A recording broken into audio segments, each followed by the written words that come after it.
Hi,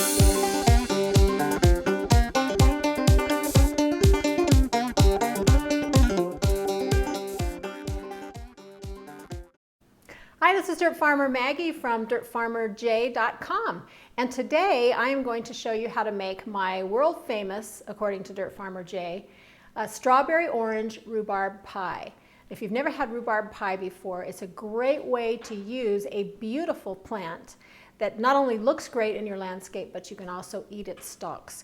So you're going to see right here that I have Dirt Farmer J's harvested some stalks for me, and I'm going to show you just a little bit about which ones are the best ones you want to try to get. These, see how these are nice and rosy and very flexible? Those are the most tender stalks and they'll do the best job. This one is a little bit more brittle. You can see that it's more stringy.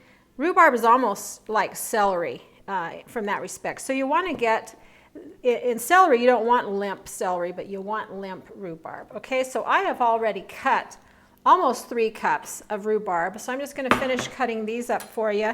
You're going to want to, take the ends off. See, I have a little string here, so I'm going to just pull that off. And of course, everything goes into your compost bowl. And then I'll turn around here, the other end, and cut these ends off.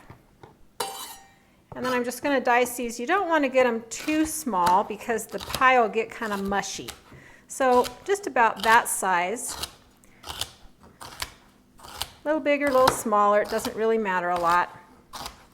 Just going to chop them up, and then I'm going to add these to my 8-cup measuring cup here, which I like to use for baking because instead of a bowl, I just put it all in there. Now we're going to do 1/3 of strawberries to rhubarb ratio. So I got 3 cups of rhubarb. I'm going to have 1 cup of chopped strawberries, and you can see that those are pretty big chunks as well. So don't make them really small. I'm going to put that in there into my measuring cup. Then here's the secret. I'm going to add tapioca pudding. Tapioca pudding will help to thicken it, gives it a really nice sauce type of feel for the texture of the juice. 3 tablespoons of tapioca pudding. And we have a 1/4 teaspoon of salt. And we're going to throw in 1 cup of sugar. And then the best part you don't want to forget is orange rind. Now I've grated quite a bit there, but just to show you how I do it, I use the smallest thing on my grater and just barely take the surface off. You don't want to get into the white part because that part is sour. So you want to just get the surface off. Now this recipe actually calls for 1 teaspoon of orange rind per pie. I'm going to make 2 more pies after I do this video because we have a whole bunch of family coming today. And we're going to treat them to our favorite. So what I'm going to do is really put about a tablespoon of orange rind in there. And then I'm going to give it a stir. And what you're just trying to do is just toss it a little bit so that you can get the sugar coating on everything and make sure that the tapioca is evenly distributed and the salt. Get it all nice and kind of crumbly looking there. And then you need to let it sit for 10 minutes before you put it in the pie.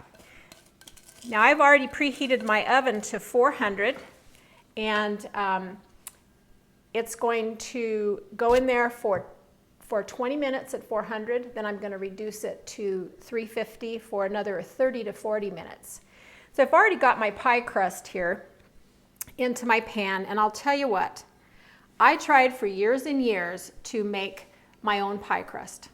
I cannot make pie crust to save my life that is as good as Pillsbury's pie crust. So what I have done is already rolled out a Pillsbury. Just this one that's just in the red box is the best pie crust. There's 2 of them in here, so there's enough to make 1 pie each if it's a 2-crust pie. But here's what I do. when I take it out, and this one's been sitting out for quite a while, so it's pretty warm. It's a little easier to unroll if you keep it in the fridge till just before you use it. I unroll it, and then I cheat a little bit by just rolling it out just a little bit more. My mother-in-law is the one who taught me that trick. Just give it a little bit of a roll, real gently, and it'll be ready to go on top.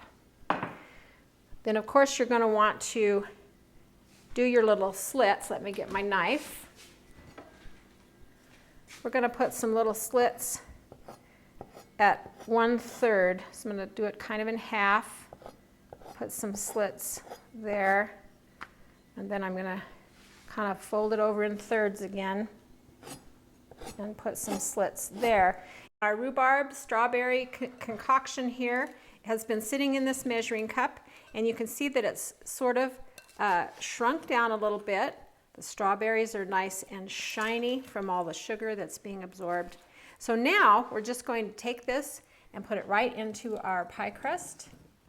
Try to evenly distribute any sugar that's in the bottom so that it's not all in one place in the pie.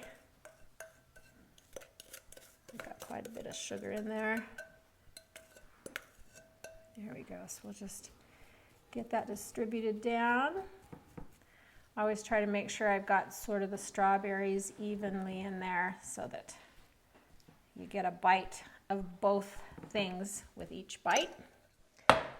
And then I've got my pie crust rolled out here, so we're just going to put this pie crust onto the pie. I'm going to make sure you don't pull it tight. You kind of give it some room there so that these little slits aren't stretched open. You don't want them to open any more than they have to, because you'll have a mess in the bottom of your stove. And then I'm going to just cut off this excess. Now, if my grandkids were here today, I would make them a little cinnamon, sugar, and butter twist out of the leftover pie crust, but no grandkids here today yet anyway. I see that thumb, Dirt Farmer J. He really does love his grandchildren most of the time. Okay, so now I'm going to pinch the edges. Make sure you pinch them down nice and good. Again, I've had the bottom of my oven all syrupy more than once. So the better you pinch, get those two crusts sealed together, the better your results will be. And then again, we're going to put this pie into a 400-degree oven for about 20 minutes. Depending on your oven, you want to check it probably after about 15 or 16 minutes. Make sure what you want to do is just get it set real well. It shouldn't be browning or anything yet. It should just be getting set. And then I'm going to come back to you in about an hour when the pie is done and show you the finished product. So see you in a little bit. Hi, we're back. It's been about 35 minutes and this is our result. The pie looks great. It's just golden brown. You don't want to get it too done. And it was bubbling when I first took it out of the oven. It's going to be delicious. I've already put my other 2 pies in the oven, so we'll have some wonderful dessert tonight. There's one mistake that I made earlier in the video that I need to clarify. And that's when I was talking about if my grandkids were here, I would make them a little cinnamon crisp with the leftover dough. And Dirt Farmer J stuck his thumb in the video, and I thought he meant, yay, the grandkids aren't here today. And what he really meant was, yes, please, please make me a cinnamon crisp. So for my big kid, I just used the leftover dough, rolled it out, put some butter on it, some sugar and some cinnamon, stuck it in the oven for a few minutes, and we are going to have a little snack here as soon as we get done with this video. This is Dirt Farmer Maggie from dirtfarmerj.com. If you like this video, please like it, and better yet, subscribe to our channel. And we'd love to hear from you, so make sure you leave a comment if there's something you'd like us to cover, or you have a question, or you just want to say hi. We would love to hear from you. So until next time, I'm Dirt Farmer Maggie.